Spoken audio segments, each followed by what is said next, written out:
And if we're looking at the way that the world is going, I know what you're thinking about, handbaskets and hell, but what I'm thinking about is changes in the culture. Now, what I'm going to look at first is a particular TV show and movie franchise that has been popular for, well, I guess about 50 years now. It's been a popular science fiction series, and in looking towards the future, it of course doesn't see the real future. It sees the future as current cultural mores see it. I'm talking about Star Trek. Not Star Wars. I know there's competing groups of fans saying which is the best. Now, I've got to say that I like both, but I prefer Star Trek because I'm a sort of a hardware science fiction sort of guy. I like to see, if I'm going to see some starships, I want them to people at least pretend that there's some sort of possibility that it might happen. So that's why I'm more a fan of Star Trek. I like the slow pace of the older films and series as well. But one thing that I've noticed over the years has been a change away from the original sort of concept, which was that you had this time in the future when the old rivalries and difficulties and problems were forgotten, and that's why all the world worked together. You didn't have an American spaceship and then a Russian one and a British one. You had everyone working together. That was the conceit. It may be that's not a good thing. I'm just saying that was the conceit of the time, that we could forget our old differences and work together. But if we just scroll forward to today with Star Trek, Star Trek continues, and not only have there been two series of films, there's also been some further series since the last series, and there's a new one just started out on Netflix called Star Trek Discovery.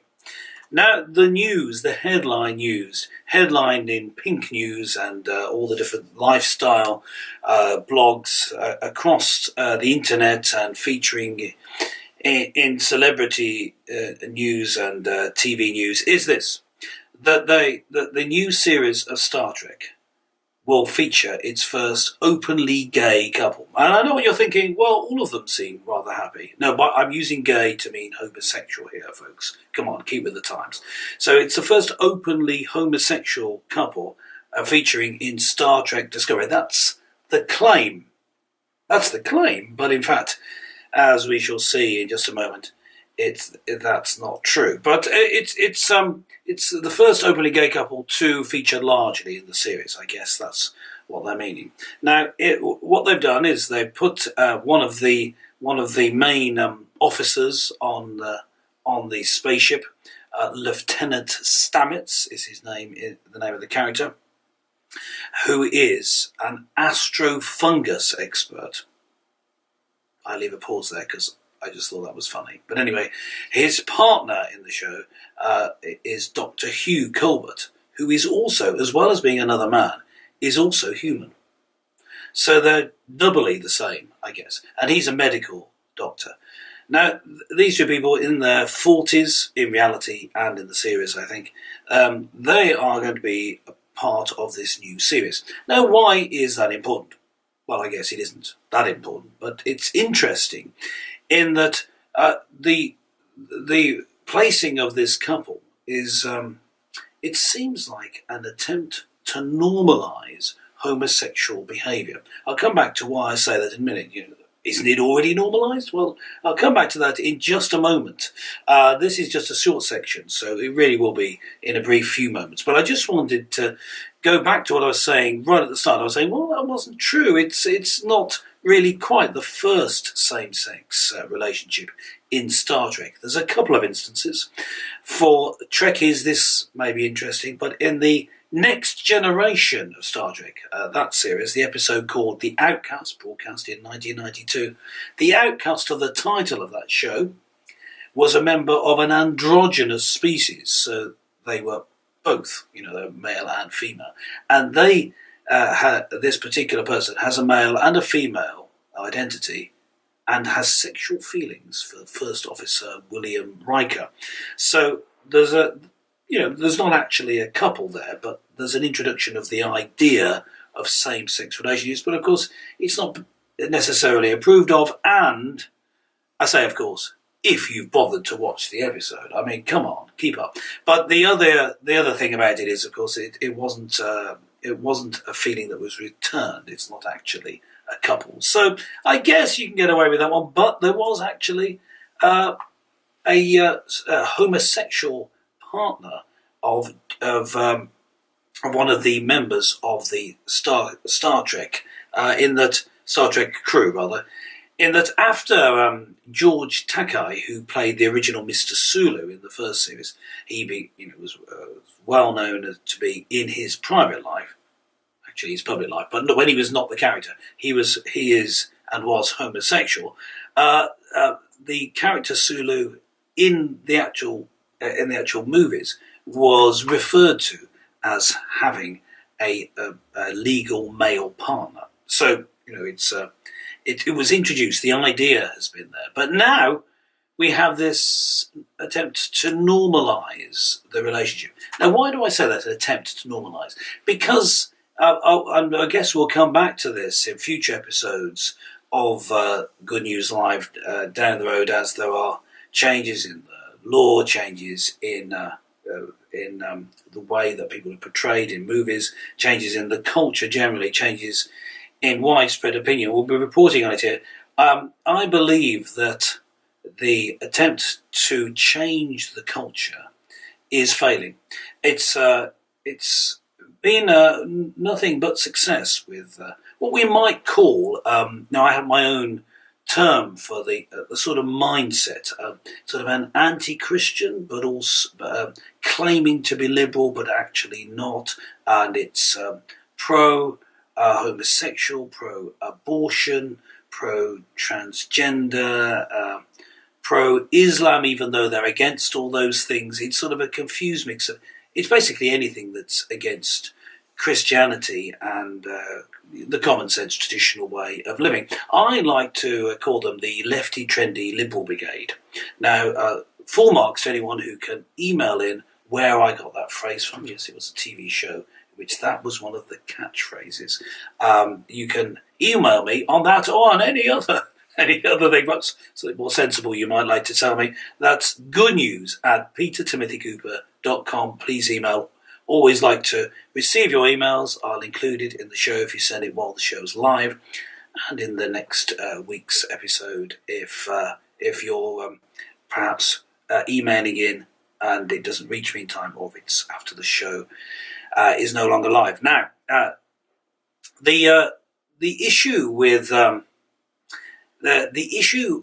the culture changing and them failing, I believe, is this: the attempts to change the culture into a liberal, lefty, trendy, silly billy culture has seemed to be just successful. It's you can see how all of TV and certainly mainstream movies in Hollywood all have this same sort of idea that, well, let's take things that I haven't mentioned, the being against the traditional view of marriage. Sex is not just for marriage, it's for entertainment. All this sort of nonsense that gets into our culture. And I think everyone listening will recognise that is nonsense. If you don't, also email me and we can get into a discussion on the show about it. But the attempt, I believe, is failing because of what people actually think. When you take a poll of what people's beliefs are about homosexuality, is homosexuality wrong? In a recent survey in Britain, it was about 20% of people thought that it was wrong. Now, that is a huge amount, considering people would be ostracised for even seeming to think it. People still know that homosexuality is wrong, that marriage and lifelong marriage is something to aim for. Everyone knows it. They're just afraid to say it. And you can see the changes, surveys done of the next generation, what sometimes called Generation Z. People who are in their teens now and going into late teens. They are people who are more conservative than any generation since the Second World War. They're getting more conservative in their views. Why? Well, because, as I've said, it failed. Now, why? Well, else do I say that it's attempting to normalise things like homosexuality? Well, let's put it this way. Homosexuality is actually extremely rare. All surveys that have been done put the amount of homosexuals at under 2% of the population. Transgender, under 1%. There just aren't that many of them. If you take a survey done this year in Canada, ultra left wing, the president there going to every sort of gay march he can find. He's so proud. He's not homosexual himself, but likes to identify with them. It's there. It will go in your favour to claim to be homosexual. And the recent survey showed 1%. But it's actually worse than that for those claiming homosexual rights, etc. There's actually no such thing really as a homosexual. The first research done on this by Kinsey back in the 50s showed not that people were homosexual or not, but that people changed in their orientation. That is to say, you're not really homosexual, even if you believe you are. I can liken it to something like this. Say, if you're an alcoholic, people call themselves alcoholic. They're encouraged to say, yes, I'm an alcoholic, I'll never change.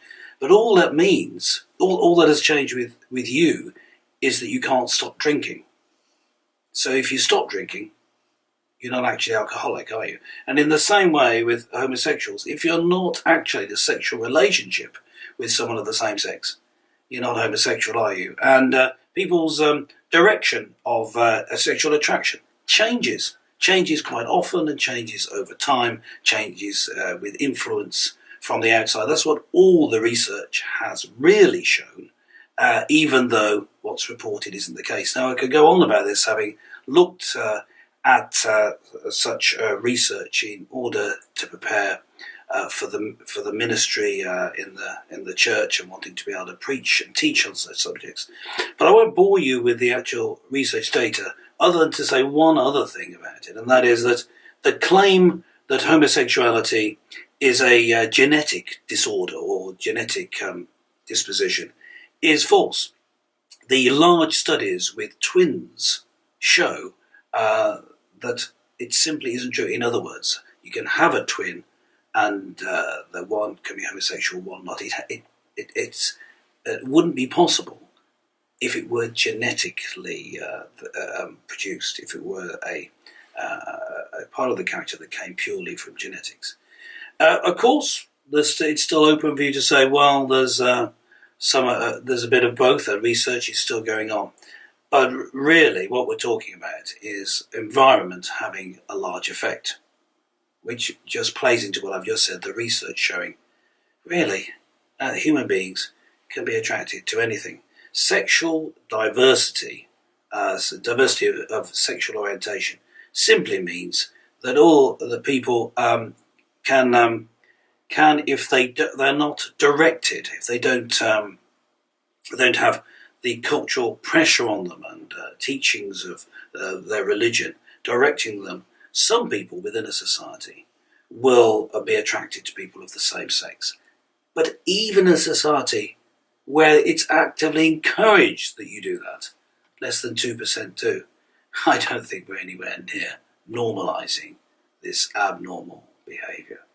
So they seem to be the liberal, lefty trendy, silly Billy brigade, thankfully seem to be losing the culture war. 1521